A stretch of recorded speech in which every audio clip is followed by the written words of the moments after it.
Thank you very much. That is a marching tune. We're marching you back in time.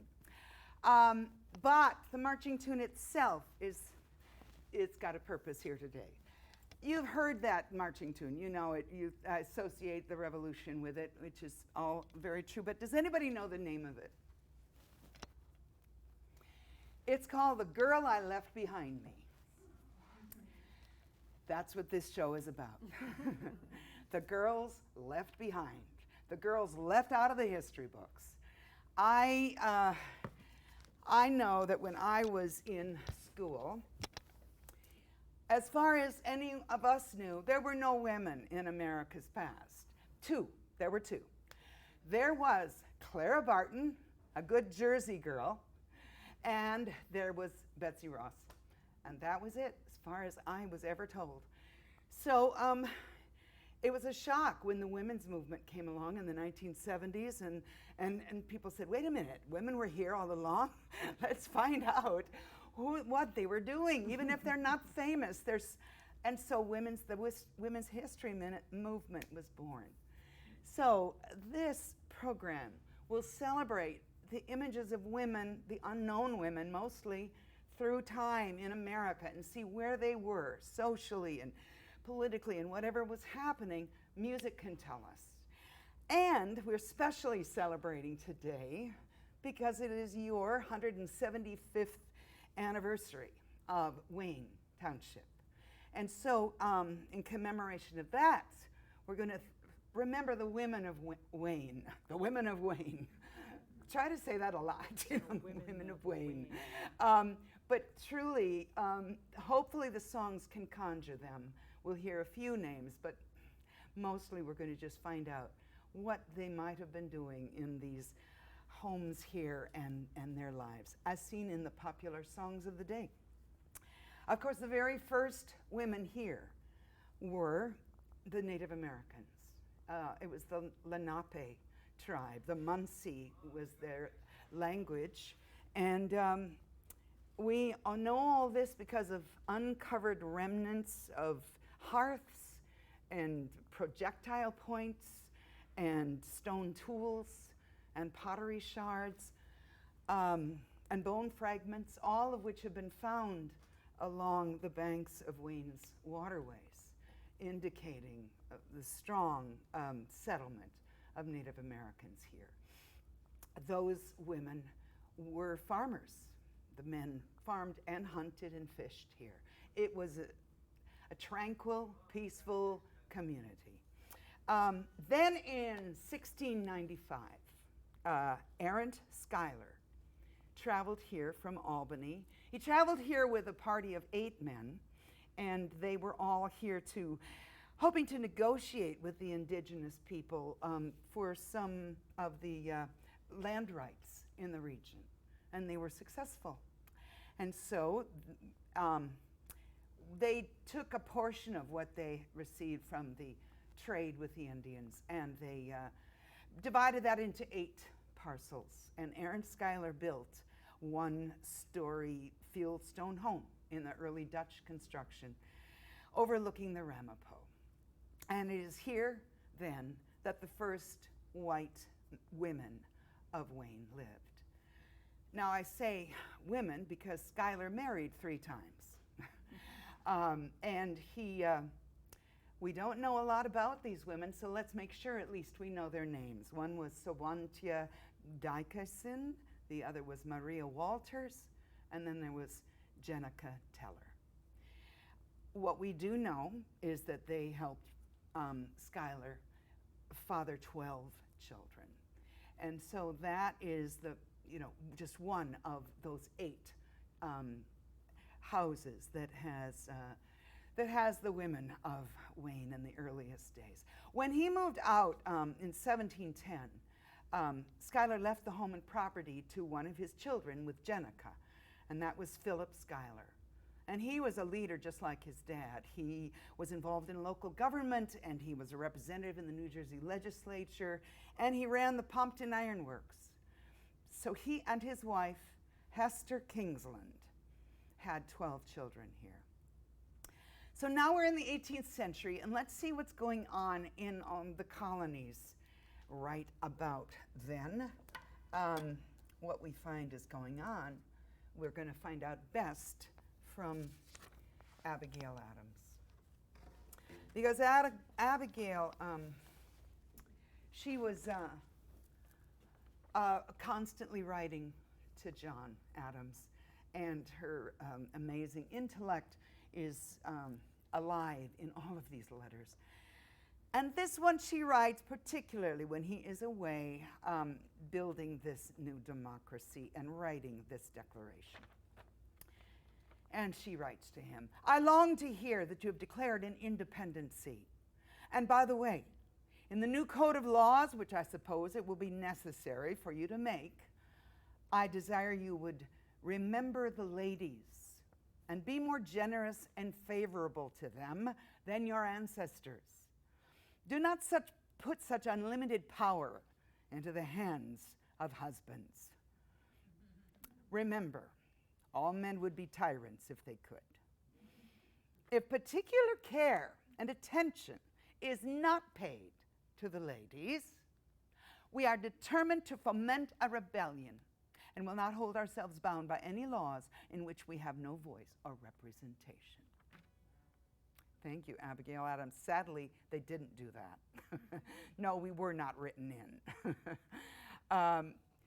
But that sets the stage for the activism that women were, the only thing women could do besides write to a man who's going to listen is to live patriotically. In 1767, the British passed the Townshend Acts, and these are taxes on glass, lead, paint, and tea, all British imported goods. And so in order for, they decided to have a boycott of British goods. In order for a boycott to be successful, the women had to be involved. They did the shopping. And so women were called upon to not buy any more British imported cloth, and not drink any more British imported tea, settle for herbal concoctions. It was time now to get out the spinning wheel, which of course everyone was using, except British cloth was readily available now in some of our little stores. Now you couldn't buy that anymore. Get out the spinning wheel. Women would gather on the minister's lawn with their wheels, sometimes 30 women gathering on a beautiful day like this and spinning all day to show this is what we do for the public good. And this is a song that encouraged it, a broadside. It's called To the Ladies. Young ladies in town and those that live around, wear none but your own country linen. Of economy boast, let your pride be the most, to show clothes of your own make and spinning. What if homespun, they say, be not quite so gay, as brocade be not in a passion. Once it is known, 'tis much worn in town, one and all will cry out, 'tis the fashion.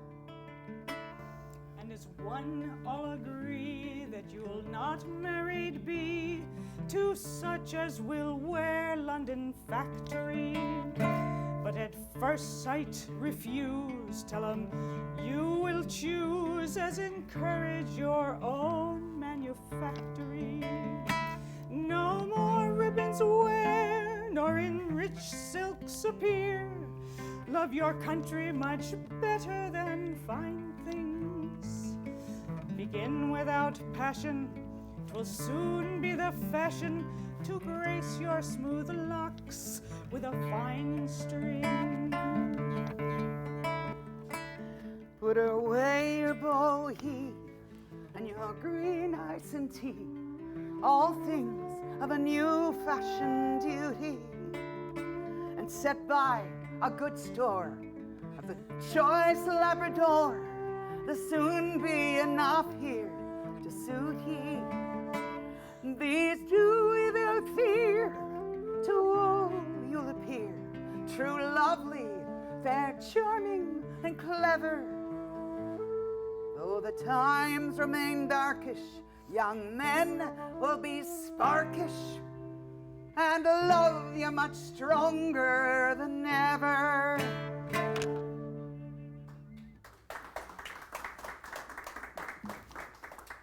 So yes, do all these things, the men will love you. It's not true. Wasn't true then. Still isn't true, but it's a, sex appeal in advertising has always been there. And there it is in that broadside. Well, the war began shortly after this kind of activism, and it was all around you here. It was the Dye Mansion, Washington's headquarters. You were in the thick of it pretty early, and we know that the women of Wayne and all around were very involved doing things such. The women were they were making shirts, they were making coats and vests, they were melting pewter candlesticks down, they were caring for the wounded. All of those things. And this song is a tribute to the female patriots of Pennsylvania and New Jersey. It was written in 1780, just when the activities are happening here. All hail superior sex, exalted fair, mirrors of virtue, heaven's peculiar care. Accept the tribute of our warmest praise, the soldier's blessings and the patriot bays. No more sit weeping o'er the veteran band, those virtuous brave protectors of her land. For lo, these sons her glorious work renew, cheered by such gifts and smiles and prayers from you. Yes, now ye sister angels of each state, who cause our hearts to glow with joy elate, for fame's first plaudit we no more contest. Constrained to own it decks the female breast, and so the future bards will soar sublime and waft you glorious down the stream of time, and freedom's ensign thus inscribed shall wave, the patriot females who their country save. Thank you. Many women one of their roles was to weep and to wait as soldiers marched off to fight. And you didn't know when Johnny was coming home. This song came originally from Ireland during the French and Indian War. And it was all in Gaelic, but the people of the Hudson Valley loved the tune and they made it their own. By the time of the Revolution, we were singing it. And it features a woman waiting for Johnny sitting on Buttermilk Hill. Buttermilk Hill is in Tarrytown. So that's how this was a real Hudson Valley, it became a Hudson Valley song. You'll hear vestiges of the Irish, you'll hear nonsense words in the chorus. And it once was Gaelic and it meant, come away with me, my love. She sings of dyeing her dress red. A red dress was a symbol of her faithfulness, waiting for him to come home. Here I sit on Buttermilk Hill. Who can blame me? Cry my fill. Every tear would turn a mill. Johnny's gone for a soldier. Shoo, shoo, shoo-la-roon. Shula-rock-shack, shula-barbaloo. When I die for Sally Bubbling, come bibble in the moon. Shallory. I'll sell my hat, I'll sell my reel, I'll even sell my spinning wheel to buy my love a sword of steel. Johnny's gone for a soldier. Shoo, shoo, shoo-la-roon. Shula-rak-shack, shula-barbaloo. When I die for Sally Bumbling, come dibble in the moon, Shiloh-ree.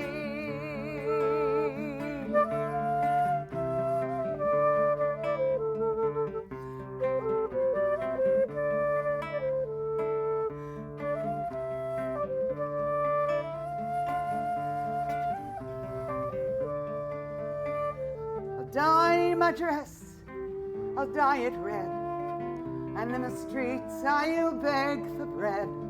God, how I wish that I were dead. Johnny's gone for a soldier. Me, oh my, I loved him so. Broke my heart to see him go.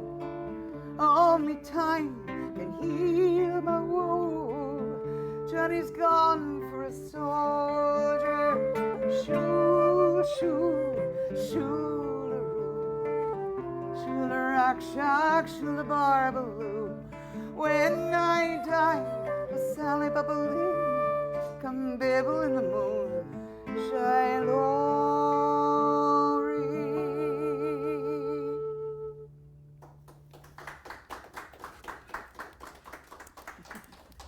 And thank you. That song became popular in every war we fought. It was French and Indian War, Revolution. I'm originally from Wisconsin, so I learned that song as a Civil War song. And then during Vietnam, Peter, Paul, and Mary had a hit with a version of it. So sadly, these wonderful songs are still around because we still need them. Still love, good, still war. Sad. Well, soldiers are marching away, and if you don't get yourself a good man before they've all marched to battle, you might be in trouble. So that's what this little ditty is about, and I'm playing it on the mountain dulcimer. Mountain dulcimer is our own American folk instrument, originated in Pennsylvania with German settlers that missed the zithers they'd left behind in the old country. And this soldier, dressed in rags, a girl sees him, falls madly in love with him, tries to bribe him to marry her.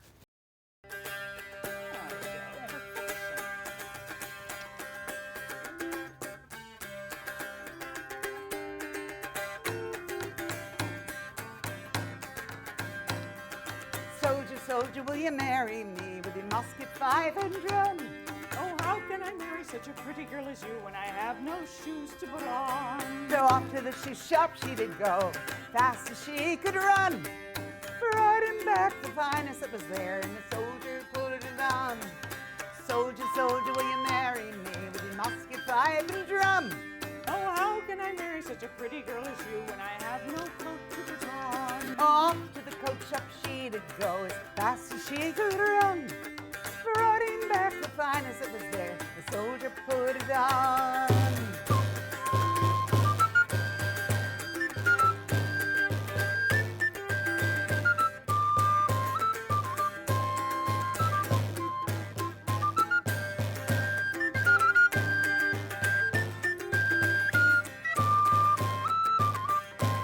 Well, soldier, soldier, will you marry me with your musket, fife, and drum? Oh, how can I marry such a pretty girl as you when I have no hat to put on? So off to the hat shop she did go, fast as she could run. Riding back the finest that was there, and the soldier put it on. Soldier, soldier, will you marry me now with your musket, fife, and drum? Oh, how can I marry such a pretty girl as you with a wife and 12 children at home?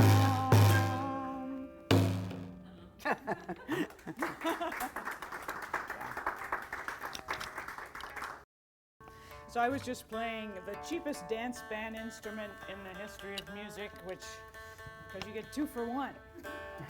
This is a 3-holed pipe named after its 3 holes, 1, 2, and 3.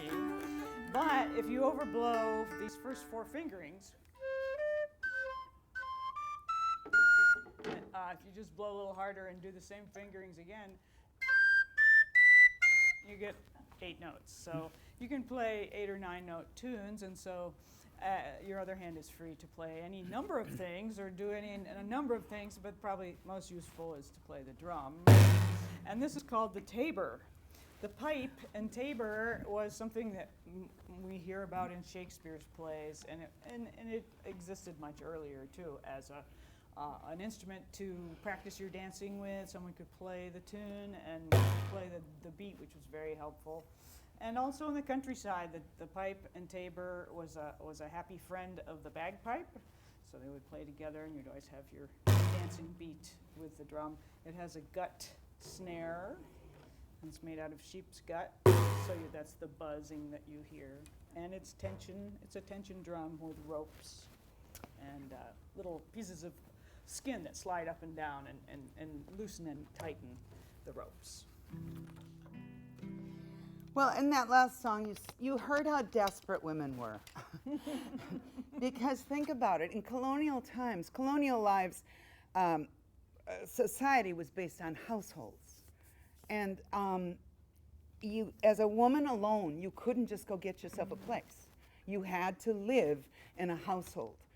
And if you didn't get married, you couldn't just live alone. You didn't get an apartment. You lived in someone else's home and did the child care, did the cooking, did the spinning, which is why you were called a spinster. Oh, goes back to that's who you were if you didn't get married, because you had to spin for your board and room. So this song is an old, wonderful music hall song about that. It's called The Old Maid's Last Prayer. Oh, I had a sister Sally. She was younger than I am. She had so many sweethearts, she had to deny them.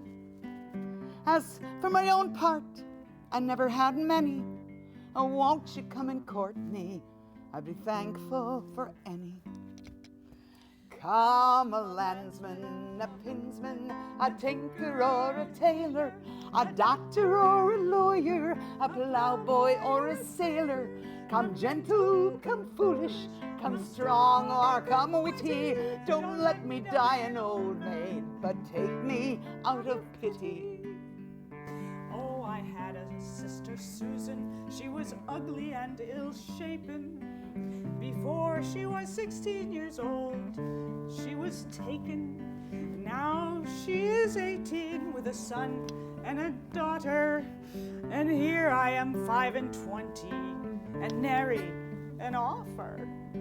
Come, a landsman, a tinsman, a tinker or a tailor, a doctor or a lawyer, a ploughboy or a sailor.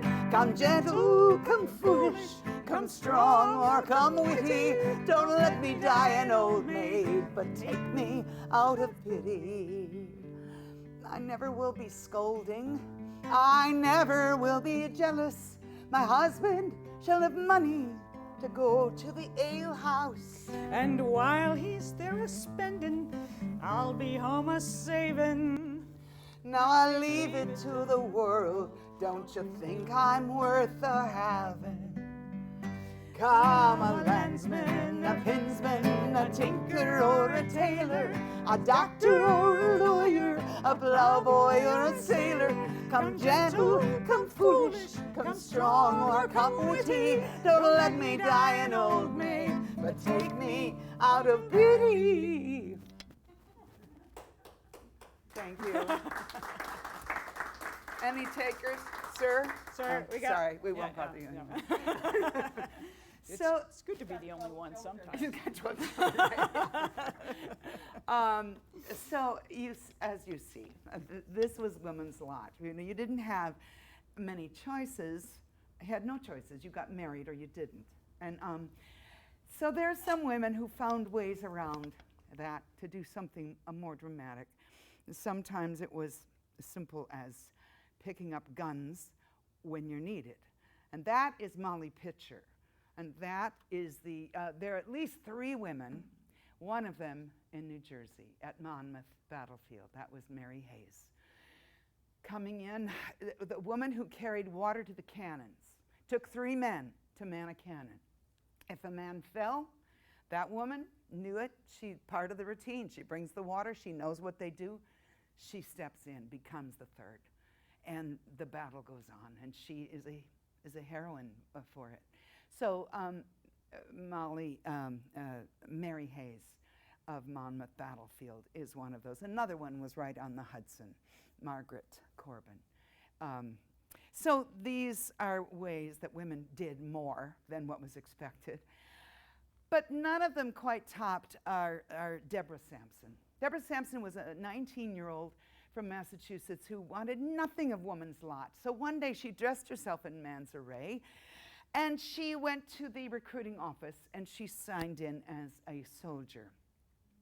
She was so thrilled that she passed that she celebrated too much in a tavern that night and blew her cover. Back to the drawing board for Deborah. She lays low for a few months, dresses in man's array again, goes to a neighboring recruiting office, takes up the quill. Robert Shirtliff, she writes, and she's in the Army now. And she served all around White Plains as a soldier. She was wounded in a skirmish at Tapan. She nursed the wound herself so as not to be discovered. But then a fever came through camp, and a doctor reaching for Robert's heart made a discovery. But he was very cool.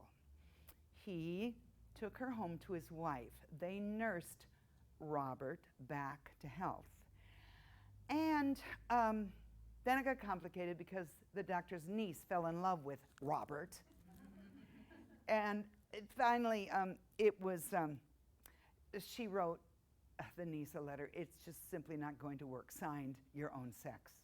And it was all out now.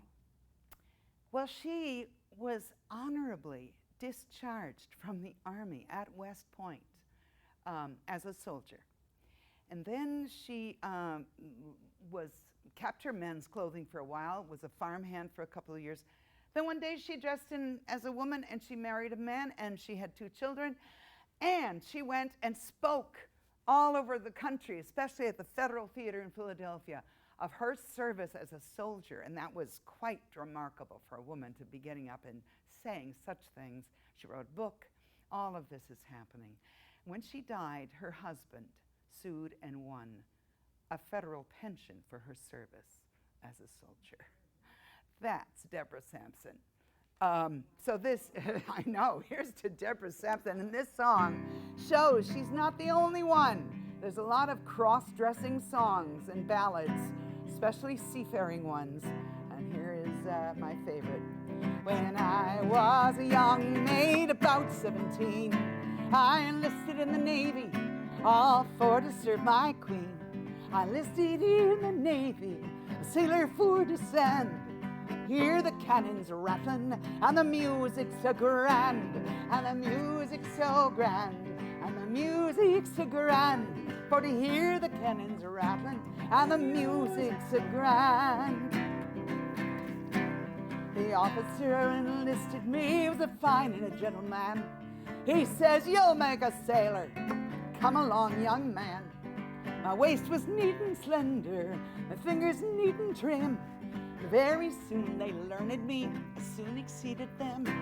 I soon exceeded them, I soon exceeded them. And very soon they learned me, I soon exceeded them. They asked me to bunk, they asked me to bed, to lie with the sailors, I never was afraid. But in taking off my blue coat, sure oft times made me smile, to think I was a sailor and a maiden all the while, and a maiden all the while, and a maiden all the while. For to think I was a sailor and a maiden all the while. Well, they asked me to London, all for to guard the tower. I'm sure I would be there till my very dying hour. But a lady fell in love with me, I told her I was a maid. She went into my captain, and my secret she betrayed. My secret she betrayed. My secret she betrayed. She went into my captain, and my secret she betrayed. Well, the captain, he came to me. He asked if it were so. I dare not, I dare not, I dare not say no. It's a pity we should lose you, such a sailor lad you've been. It's a pity we should lose you, such a handsome young maid. You're a handsome young maid. You're a handsome young maid. It's a pity we should lose you, such a handsome young maid. Well, it's fare thee well, my captain. You've been so kind to me. Likewise to my messmates, I'm sorry to part with thee. But if ever the Navy needs a lad, a sailor I'll remain. I'll put on my cap and feather, and I'll run the rigging again. I'll run the rigging again.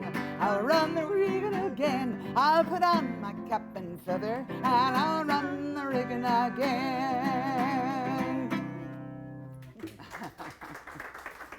Oh my goodness. Well, so let's look back at the Schuyler Colfax house. One of Philip Schuyler's and Hester Kingsland's daughters was Hester Schuyler, who married the Eunice Dye of the Dye Mansion. Now, the very word mansion tells us something. It tells us that the well-to-do of Wayne were marrying the other well-to-do families of Wayne. And they were not, at this point, simple farmers. And in fact, many of them had slaves. So we think of those women as well when we think of the women that were here in Wayne's history. But it also means that the children in these well-to-do families weren't like on the middle class or the poor farms. There you had to just do the family work, farming. You're just out there.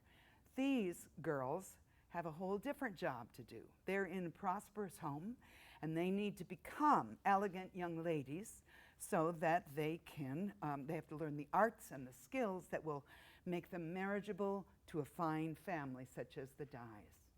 And so we can get a sense of their daily life by looking at some of the most prosperous families in America, such as George Washington family and Thomas Jefferson's family. Martha Washington, for example, when Martha and George Washington, when George became president, 1789 in New York City, they lived in a mansion on Cherry Street. That mansion was torn down when they built the Brooklyn Bridge, but that gives you a sense of where the first White House was. And in that house, Martha was raising her two grandchildren because her son had died of a fever at the very end of the war. And so she took in, they had kids in the house when he was president. And Martha was a stern taskmistress when it came to these things, music and dance. She made little Nellie Washington practice the piano 4 hours a day. She was 9 years old, and she had to play 4 hours every day. And her brother said you could always tell when Nellie was playing because you'd hear playing and crying and playing and crying for 4 hours. However, she did become an accomplished pianist, and whenever visiting dignitaries came to the White House here and in Philadelphia, parlor was opened and Nellie played for them. She might have played this tune because her music teacher, Alexander Reinagel, was a great composer and musician of the day. And he published this British tune in America for the first time in 1789. See if you recognize it.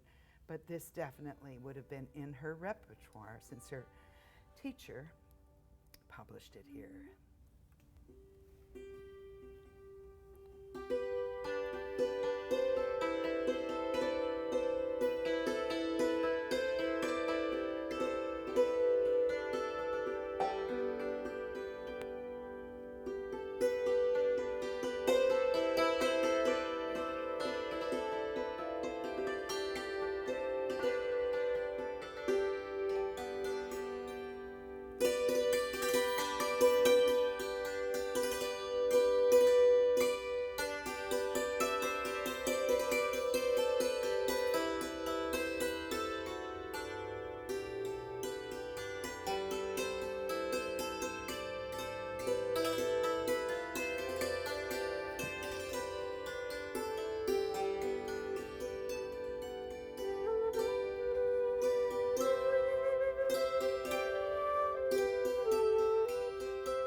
Thank you. This instrument is the hammered dulcimer. Now, she played it on piano. This is a forerunner of the piano. As you can see, it's many strings hit with wooden hammers. It came to America. It goes back to Persia in the 11th century. Came to America with Scottish immigrants in the 1600s. So it's been here all this time. And great for dances, which is what you're going to hear next. Because in the Thomas Jefferson home, I want to give you an idea of what Jefferson had in mind for his daughters. We're talking about homeschooling in the wealthy homes. And so here is what he writes to his daughters. With respect, the distribution of your time, the following is what I should approve. From 8 to 10 o'clock, practice music. From 10 to 1, dance one day and draw another. From 1 to 2, draw on the day you dance and write a letter the next day. From 3 to 4, read French. From 4 to 5, exercise yourself in music. From 5 till bedtime, read, English, write, etc. I see no lunch in this schedule. But that's what I mean. And it was not easy. It sounds, oh, I want to be a fine lady in a fine home. No, you got all this to do. So here we have Congress Minuet. This tune was a very popular song from England called King George's Minuet. That title had to go when we learned to love it, didn't it? So we called it Congress Minuet.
Thank you so much.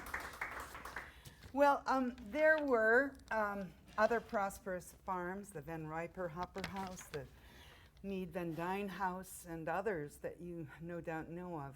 But also there were plenty of more humble dwellings. So let's look in on the farm life of the humbler farm families of the area with a song about who does the most work, the men or the women. This husband and wife are going to trade jobs for a day to find out. Let me make sure we're in tune. Yes, we are. Easy. Trade jobs for a day. A little contest here. This is a very, very ancient song. I guess the battle is really old. There was no man who lived in the woods, as you can plainly see, who said he could do more work in a day than his wife could do in 3. With all my heart, the old woman said, then you must allow that you must do my work for a day while I go follow the plow. You must milk the tiny cow, for fear she goes quite dry. You must feed the little pig that lives in yonder sty. You must watch the speckled hen for fear she lays astray. And don't forget the spool of yarn I spin every day.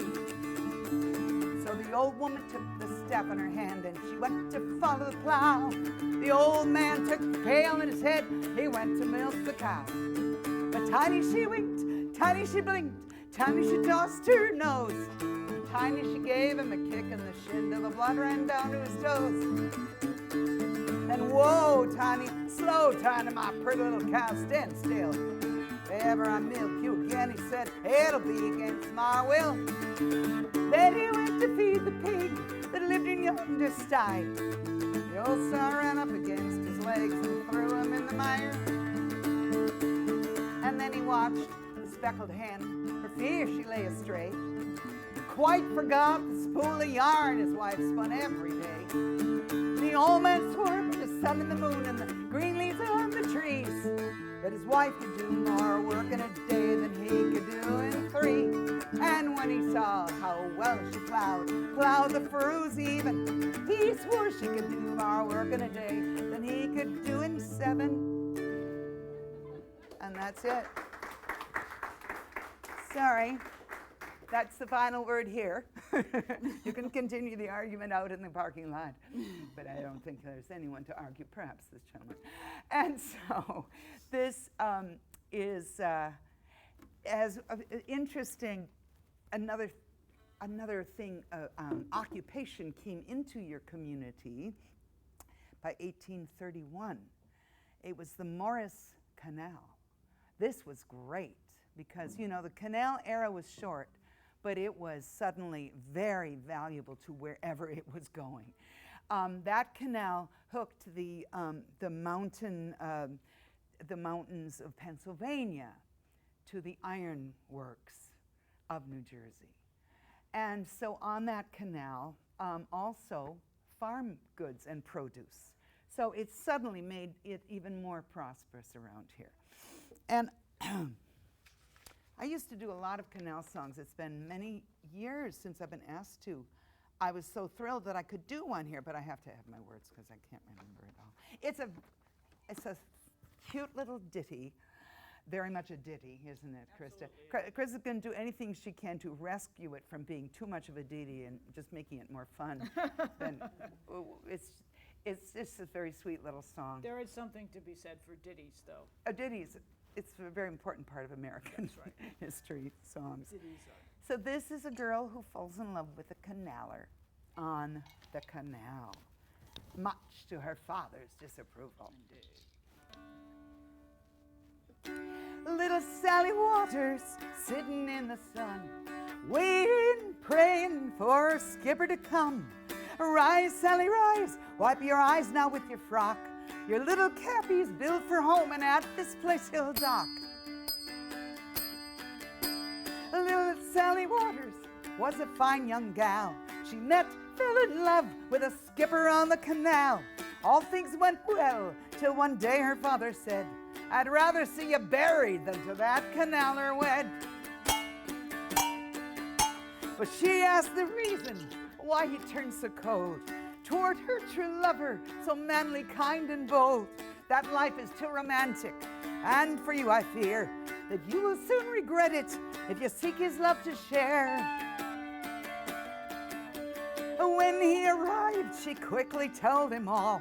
Her father would ask him on her no more to call. She said, if you love me, I will go with you and prove to you that we can live a life both noble too. He quickly consented and to the parson went. They married so happy, a pleasant life well spent. 2 little birds, they sing and float along, and Sally often chuckles as she sings this little song. Little Sally Waters, singing in the sun, weeping, crying for her skipper to come. Rise, Sally, rise, wipe your eyes now with your frock. Your little cappy's built for here, and at this port we'll dock. Oh, I lost my last name. Oh, no, that was good. Thank you. Thank you for... Oh, there was the final note. Sorry. That's the happy ending. That's the happy ending. Well, it's... As we come into the middle of the 19th century, let's take a look at women's work here. Like, let's say 1850s and 60s. It's going to be, what do you think? Housework. And so, I have this song that was published in a newspaper and became wildly popular in 1864. It's called The Housewife's Lament.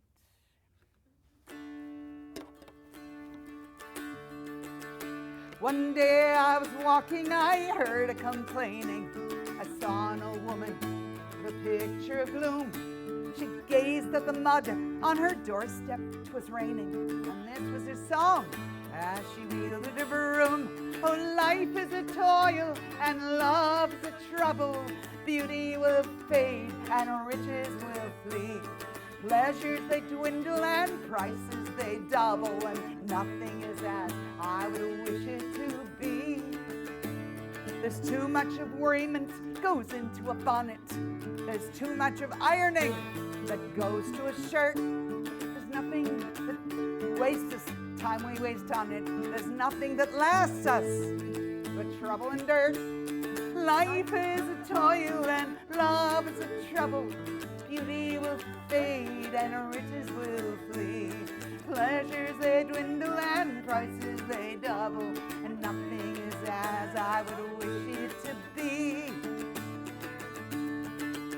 Well, there are mice in the sugar and slugs in the roses, ants in the sugar and mice in the pies. The rubbish of spiders no mortal supposes, and ravaging roaches, damaging flies. With grease and with grime, from corner to center, forever at war and forever alert. No rest for a day, lest the enemy enter. I spend my whole life in a struggle with dirt. Life is a toil and love is a trouble. Beauty will fade and riches will flee. Pleasures they dwindle and prices they double, and nothing is as I would wish it to be.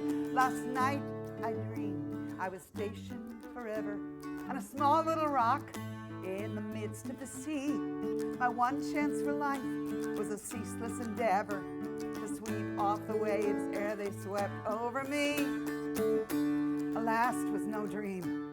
Ahead I behold it. My fate I am helpless, I fear to avert. She laid down her broom, her apron she folded. She lay down and died and was buried in dirt.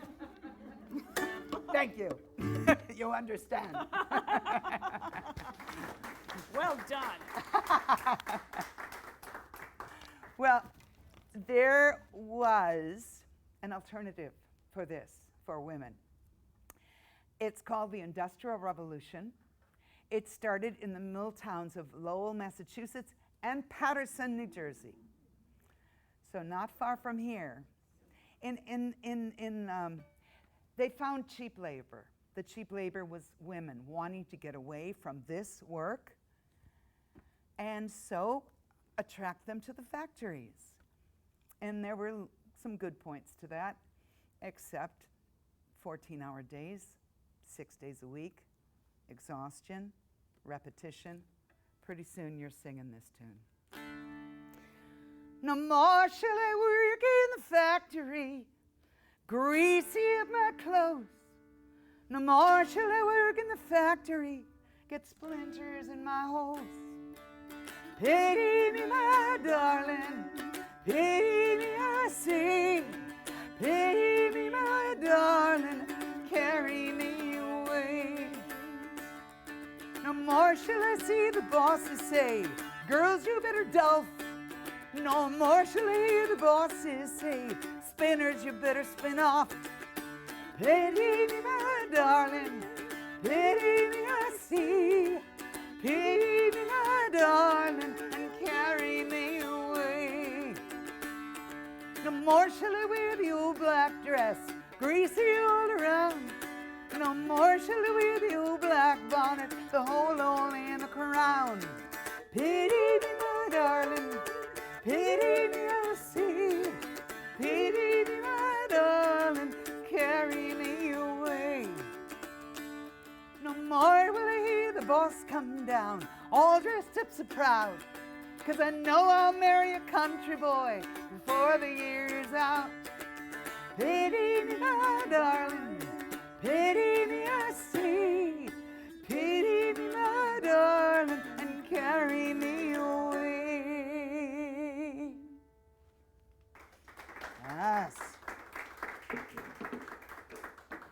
Well, so she's back on the farm. Back to that drudgery. Doesn't matter. There's drudgery everywhere. And what's interesting is this. In the 18th century, men and women were equals in work, because you couldn't have a farm without both jobs, right? The women had their jobs, the men had theirs. It was all of a piece, and they respected each other's work. The Industrial Revolution changed everything. It changed the fact that the man was there at home. No, now he goes away. He goes to an office or a factory, and he gets paid for that. The woman, doing everything she always did, stays home, works, does not get paid. So the devaluation of women's work happens right there in the earliest days of the Industrial Revolution, when men are getting paid for going out into the world and women stay home and just keep the place for him. And so that's we have it described because it became a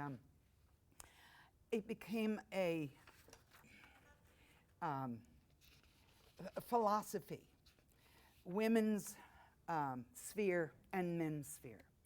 Because the woman has to keep that home, as I say, doing all this work, but also when he comes back from the cruel, cold world, everything has to look lovely. So we have it here. The men's sphere, described by Thomas Dew, who was a philosopher of the day.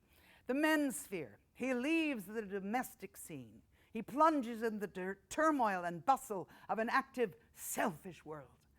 In his journey through life, he has to encounter innumerable difficulties, hardships, labors, which constantly beset him. Hence, courage and boldness are his attributes. Here's the women's sphere. Her attributes are rather of a passive than active character. Her power is more emblematic of divinity. Woman we behold dependent and weak, but out of that very weakness and dependence springs an irresistible power. It's what they all believed. And that's why, fainting spells were common. That they have a whole line of furniture for this. Scarlet, it was the weaker you were in the 19th century, the more feminine you were. And so a sick and dying woman was the sex symbol of the 19th century, because you couldn't be weaker. You're all spirit. How beautiful. Lots of songs tell us that. Lots of them. I even named my daughter after one. I'm dreaming now of Hallie, sweet Hallie. She's sleeping in the valley. She's not sleeping, she's dead. But this is what these songs were all about. And we're going to sing one from Stephen Foster. But it's a sick and dying woman song. Just want you to be ready. The most lovely kind. The most sexy kind. That's right.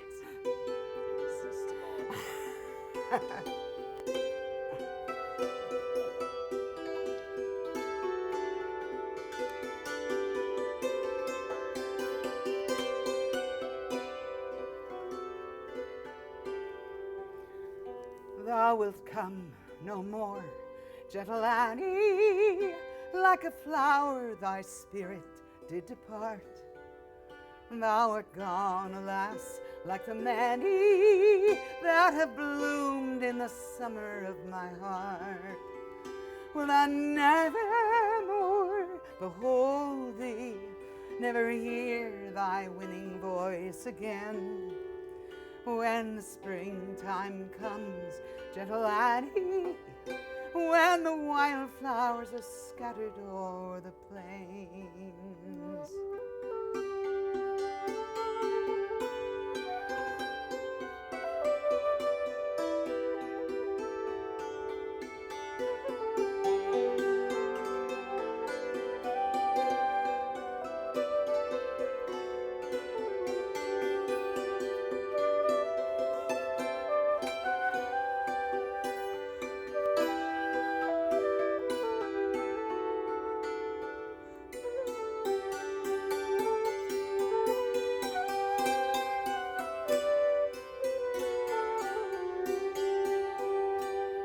have roamed and loved mid the bowers when my downy cheek was in its bloom.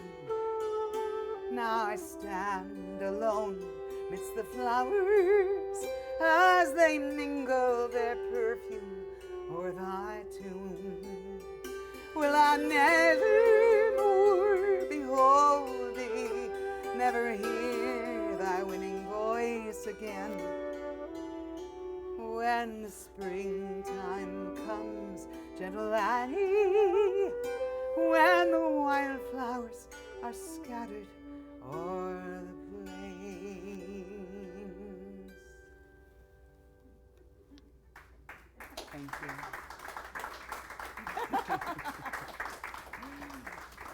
Well, despite how weak women of the 19th century were, somehow they managed to be part of social movements that came right along there in the mid-19th century. Movements such as the abolitionism. And let me tell you about Isabella Baumfree, not far from here, born a slave in Ulster County near Kingston, into the Hardenberg family.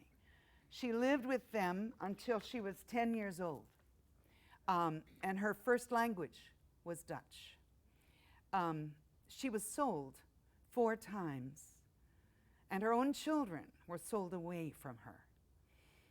She ran away to freedom to a Quaker family who supported her as she sued an Alabama slave owner for the return of her son.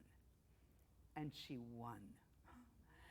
And she moved to New York City, and in 1840 became a preacher and changed her name to Sojourner Truth. And she traveled preaching about anti-slavery and women's rights. And in 1851, Ohio Women's Rights Convention, she asked if she could get up to speak. That man over there says women need to be helped into carriages and lifted over ditches and to have the best place everywhere. Well, nobody ever helps me into carriages or over puddles or gives me the best place. And ain't I a woman? I have borne 13 children and seen most of them sold into slavery. And when I cried out with my mother's grief, none but Jesus heard me. And ain't I a woman? The surprising thing about abolition is that New Jersey was so late to it. In 1804, there was the movement here to free the slaves. But it only freed ones born after 1804, and only when they turned 21. And the others had to serve their time until finally in 1866, New Jersey passed a law setting all free. A year after Texas's Juneteenth. So this song is for Sojourner and all of those slaves who lived here on those farms in Wayne. Oh, freedom, freedom. Oh, freedom. Oh, freedom after a while. And before I be asleep, I'll be buried in my grave and go home to my Lord and be free.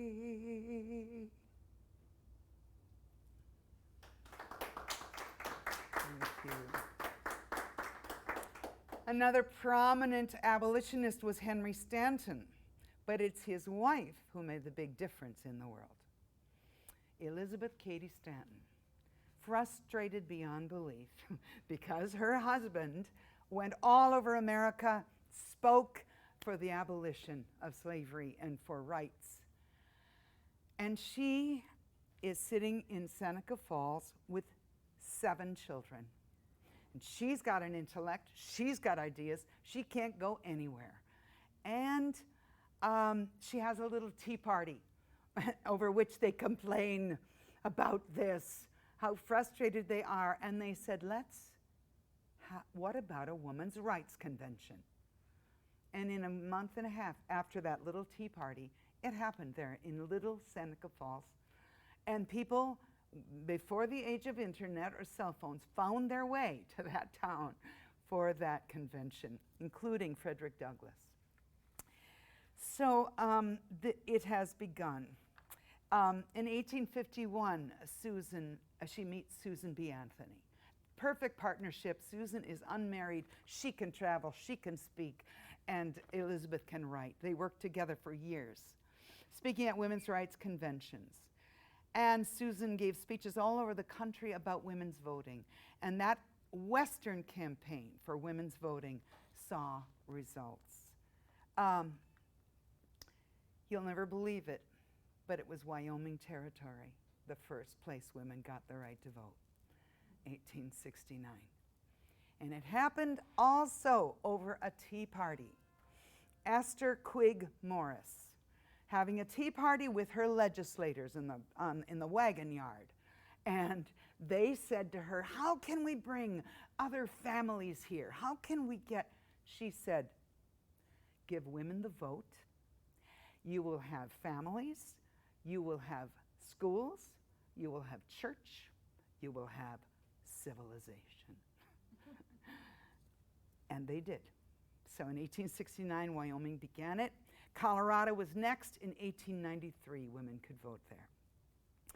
This is a song from that Western campaign of women's voting.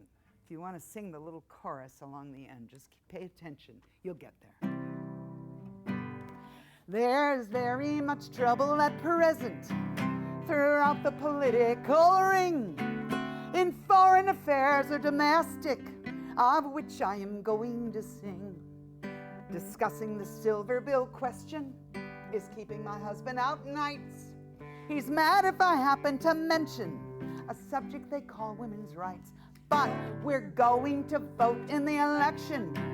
Oh dear, how it'll trouble the men. They think under women's direction they'll never hold office again.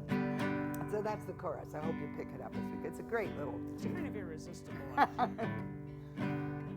He says that we were not created to govern, to rule, or to vote. He says we'll all lead to destruction when we get to doing the vote. But you know he is misrepresenting. For in fact, he's 10,000 times said that women all govern their husbands, commencing the day they are wed. We're going to vote in the election. Oh dear, how it'll trouble the men. They think under women's direction they'll never hold office again. There's talking, debating, and boasting about the affairs of the men, until you would think they imagined the world was created for them. They boast of their honor and wisdom, are burdened with national cares, until the poor folk are too weary to look after women's affairs. But we're going to vote in the election. Oh dear, how it'll trouble the men. They think under women's direction they'll never hold office again. He says, I am losing my reason. At home is the place for us all. The schools, the circus, the convention, and no place for women at all. But times are fast changing, my darling. The subject discussed very free. Should women stay at home in the kitchen while the men are all out on a spree? No, we're going to vote in the election. Oh dear, how it'll trouble the men. They think under women's direction they'll never hold office again. Thank you. Yes. But what of New Jersey suffrage? Interesting. Therein lies a tale. The Provincial Congress adopted the New Jersey Constitution in 1776. In it, it said, all inhabitants who are worth 50 pounds and have resided here for 12 months can vote. And guess what? That allows single women and free blacks to vote in New Jersey. Because, well, if you marry, you give up your, you don't have the 50 pounds, it's his now. But if you're single, you can vote. That's what it said. And they did. Now, they didn't go in swarms, that's why we barely hear of it. But it happened. For 31 years, women in New Jersey and free blacks could vote.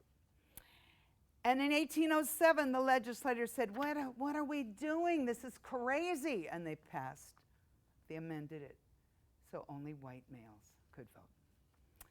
So there you have it, 31 years women had the right to vote. This is a song printed in the Newark Sentinel, 1797. New Jersey, hail, thrice happy state, thy genius still befriends thee. The arts obedient round thee wait, and science still attends thee. In freedom's cause you gained applause, and nobly spurned subjection. You're now the oracle of laws, and freedom of election. Let Democrats with senseless prate maintain that the softer sexer should ne'er with politics of state their gentle minds perplex. Sir, such vulgar prejudice we scorn. Their sex is no objection. New trophies shall our brows adorn by freedom of election. What though we read in days of yore that woman's occupation was to direct the wheel and loom, not to direct the nation. This narrow-minded policy by us hath met detection, while woman's bound man can't be free, nor have a fair election. Huzzah!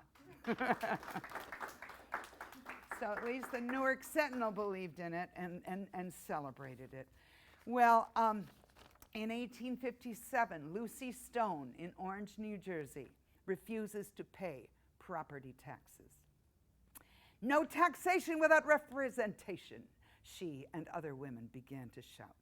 In 1867, Lucy Stone founds the New Jersey Women's Suffrage Association. Elizabeth Cady Stanton lived in Tenafly in 1868 through 1887. She paid for the house with income from her writings and speeches and became a gathering place for leading reformers. But the woman who brought women's suffrage to a national stage was Alice Paul of Mount Laurel, New Jersey.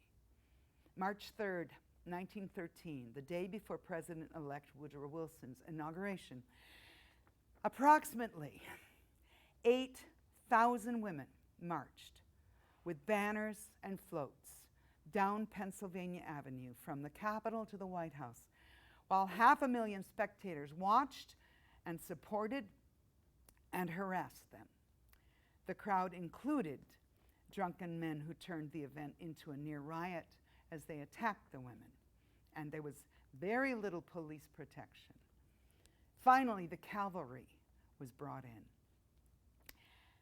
Afterwards, there was a Senate investigation of why the police did not handle the situation and protect the women from abuse. Alice Paul kept at it. January 1917, Paul and over 1,000 silent sentinels, they were called, began 18 months of picketing the White House. Women from all over the country, standing at the gates day in and day out. They were there to get President Wilson's attention. He would walk by and tip his hat. And then we entered World War I. And women started working in munitions factories and as postal workers and bank tellers and nurses and clerks and telephone operators. President Wilson began to notice, but he still didn't do anything until things got violent. There was an arrest in November 1917 of 33 suffragists arrested while picketing outside the White House. They were imprisoned in the Occoquan workhouse in Virginia. It was a dark place, and it was a cruel place. And there was forced feeding, and there was torture of many different kinds. And word got out to America that 33 respectable women were being treated like this, and the tide changed completely. Wilson walked in to the Congress in 1918, and he said, women are working side by side with men in the dangerous work of war, and we don't even give them their right as citizens. June 4th, 1919, the 19th Amendment is passed, sent to the states for ratification. It was made into law in 1920, 72 years after Seneca Falls. One woman was still alive who had been at the Seneca Falls Convention. She was 18 at that time. And now she's 100 or 98, and she's very ill. She can't leave her bed. She can't vote, but she knows that she got the vote. Well, we've had a nice journey here. I want to pay attention for a moment to two women who were always well known because they wrote our greatest anthems. So I think we should celebrate women by singing a couple of anthems before we come into our finale. This, written Julia Ward Howe, well known, and wrote this song because she was visiting the camps in the Civil War. Her husband was the head of the Sanitary Commission. And she just thought, she heard a tune. She thought, great tune, but it sure could use better words. The tune was, John Brown's body lies a-mouldering in the grave. Mouldering in the grave. No, no, no. So one night in her Washington, D.C. hotel room, she began to write, almost as if it is coming from a dream. She gets up, she writes, she goes to sleep, she gets up, she writes more. By morning, the sunlight was shining on this song. Let's just sing a verse of it here in honor of women who did make their mark in music. Mine eyes have seen the glory of the coming of the Lord. He has trampled out the vintage where the grapes of wrath are stored. He has loosed the fateful lightning of his terrible sweet sword. His truth is marching on. Glory, glory, hallelujah. Glory, glory, hallelujah. Glory, glory, hallelujah. His truth is marching on. And then, in the 1890s, a woman named Catherine Lee Bates was a professor at Wellesley College, and she went to the top of, she went to Colorado in the 1890s, went to the top of Pikes Peak, a bold thing for a woman to do, and she cannot believe the beauty of the land that is just out gleaming up at her. And she has no words that first day. But about 3 days later, she starts to write. The poem was printed in the newspaper, and music was put to it. So let us sing my favorite of our anthems. Oh, beautiful for spacious skies, for amber waves of grain, for purple mountains, majesty, above blue fruited plain. America, America, God shed his grace on thee, and crown thy good with brotherhood from sea to shining sea. I think a lot of us agree that should be our national anthem, but at least it is one. Well, I've really enjoyed taking this journey with you. I want to end where we began, with Abigail. The important thing to know is America is built by both men and women. neither could do it without the other. And that's what my favorite love song from the 19th century will tell us. And this from Abigail. The reason we know so much about Abigail and John is that they were separated most of their relationship. He was off building the nation. She had to keep the farm and the books and everything running. And so their life is like 2/3 through their letters. And their love is so clear. Abigail writes, "Alas, how many snowbanks divide thee and me, and my warmest wishes to see thee will not melt one of them. My daily thoughts and nightly slumbers visit thee and thine. Good night, friend of my heart, companion of my youth, husband and lover. Angels watch thy repose."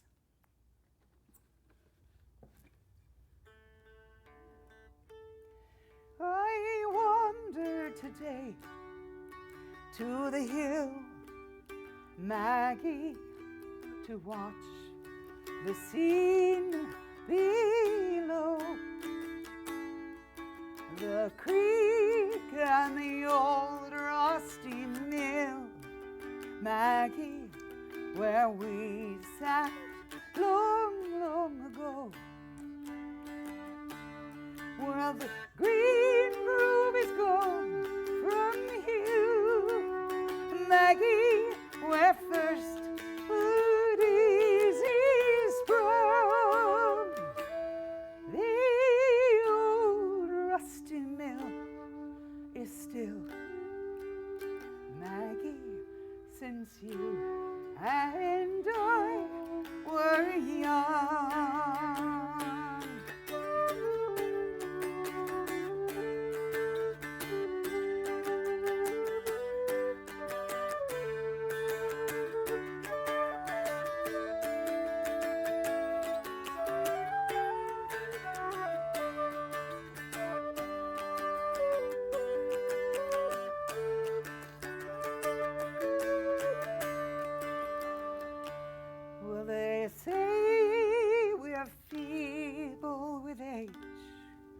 Maggie, my steps are less sprightly than then.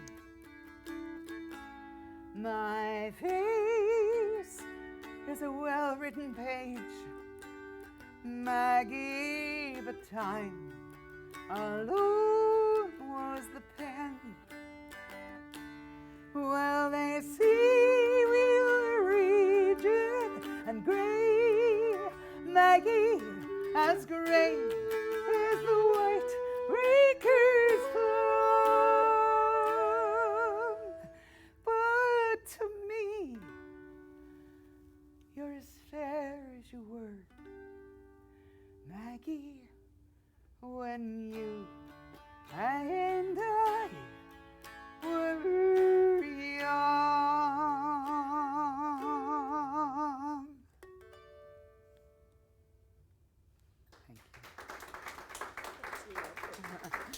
Thank you so much. Christa Patton. Linda Russell. Thank you, thank you.